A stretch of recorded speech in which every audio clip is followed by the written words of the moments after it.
പിതാവിൻ്റെയും പുത്രൻ്റെയും പരിശുദ്ധാത്മാവിൻ്റെ നാമത്തിൽ ആമേൻ. ഇന്നത്തെ ഒന്നാം വായനയിൽ നാം ഈ ലോകത്തിലുള്ള നേട്ടങ്ങളുടെ പുറകെ പോകുമ്പോൾ അസ്വസ്ഥതയും ക്ലേശങ്ങളും കുന്നുകൂടുമെന്നും, എന്നാൽ ദൈവിക കാര്യങ്ങളിൽ പ്രാധാന്യം നൽകി ജീവിക്കുമ്പോൾ സമാധാനവും സ്വസ്ഥതയും അനുഭവിക്കുമെന്നും ദൈവം നമ്മെ ഓർമ്മപ്പെടുത്തുന്നു.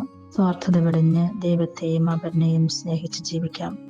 ആത്മാക്കളെ സ്വർഗത്തിനു വേണ്ടി നേടിയെടുക്കാം. ഇന്നത്തെ രണ്ടാം വായനയിൽ വിശുദ്ധ പൗലോസ് പറയുന്നു, നാം ഉയർപ്പിക്കപ്പെടണമെങ്കിൽ ക്രിസ്തു വാഴുന്ന സ്വർഗത്തെ അന്വേഷിക്കുവാനും ഭൂമിയിലുള്ള വസ്തുക്കളിൽ മുൻതൂക്കം കൊടുക്കാതെ ഉന്നതത്തിലുള്ളവയിൽ ശ്രദ്ധിക്കുവാനും തിന്മ വെടിഞ്ഞ് നന്മയിലെ നമ്മിലെ പഴയ മനുഷ്യനെ അവൻ്റെ ചെയ്തികളോടുകൂടി നിഷ്കാസനം ചെയ്യാം. സമ്പൂർണ്ണ ജ്ഞാനം കൊണ്ട് സൃഷ്ടാവിൻ്റെ പ്രതിച്ഛായക്കനുസൃതമായി നവീകരിക്കപ്പെടുന്ന പുതിയ മനുഷ്യനെ ധരിക്കാം. ജാതിമത ഭേദമന്യേ വ്യത്യസ്തമില്ലാതെ എല്ലാവരെയും അംഗീകരിച്ചും സ്നേഹിച്ചും ജീവിക്കാം.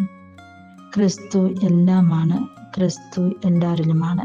ഇന്നത്തെ സുവിശേഷത്തിൽ യേശു നമ്മിൽ നിന്നും ആഗ്രഹിക്കുന്നത് നാം ജാഗരൂകരായിരിക്കുവാനും എല്ലാ അത്യാഗ്രഹങ്ങളിൽ നിന്നും അകന്നിരിക്കുവാനുമാണ്. മനുഷ്യ ജീവിതം സമ്പത്ത് കൊണ്ടല്ല ധന്യമാകുന്നത്. യേശു ഒരു ധനികനായ മനുഷ്യന്റെ ഉപമ പറയുന്നുണ്ട്.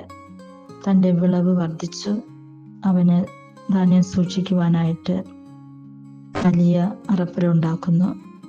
എന്നാൽ തൻ്റെ ആത്മാവ് അവനിൽ നിന്നും അന്ന് രാത്രി തന്നെ എടുക്കപ്പെട്ടാൽ എന്ത് സംഭവിക്കുമെന്ന് അവൻ ആലോചിക്കുന്നതേയില്ല.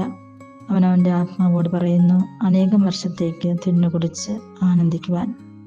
ദൈവം അവനോട് പറയുന്നു, ഫോശ, ഈ രാത്രി നിന്റെ ആത്മാവിനെ നിന്നിൽ നിന്നും ആവശ്യപ്പെടും. അപ്പോൾ നീ ഒരുക്കി വച്ചിരിക്കുന്നവ ആരുടേതാകും? ഇതുപോലെയാണ് ദൈവസന്നിധിയിൽ സമ്പന്നനാകാതെ തനിക്ക് വേണ്ടി സമ്പത്ത് ഈ ഭൂമിയിൽ ശേഖരിച്ചു വയ്ക്കുന്നവനും സംഭവിക്കുന്നത്.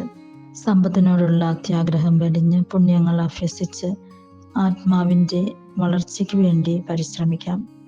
ദൈവസന്നിധിയിൽ എപ്പോഴാണ് നമ്മുടെ ആത്മാവിനെ എടുക്കപ്പെടുന്നതെന്ന് നമുക്കറിയില്ല. വിശുദ്ധി നിറഞ്ഞ ഒരു ജീവിതം നയിക്കാം. ഉള്ളത് മറ്റുള്ളവരുമായി പങ്കുവെച്ച് സ്വാർത്ഥതയും വെടിഞ്ഞ് ദൈവത്തെയും മറ്റുള്ളവരെയും സ്നേഹിച്ച് ജീവിക്കാം. അതിനായിട്ടുള്ള കൃപാവരങ്ങൾ പിതാവായ ദൈവം നമ്മൾക്ക് ഓരോരുത്തർക്കും നൽകട്ടെ എന്ന് പ്രാർത്ഥിക്കുന്നു.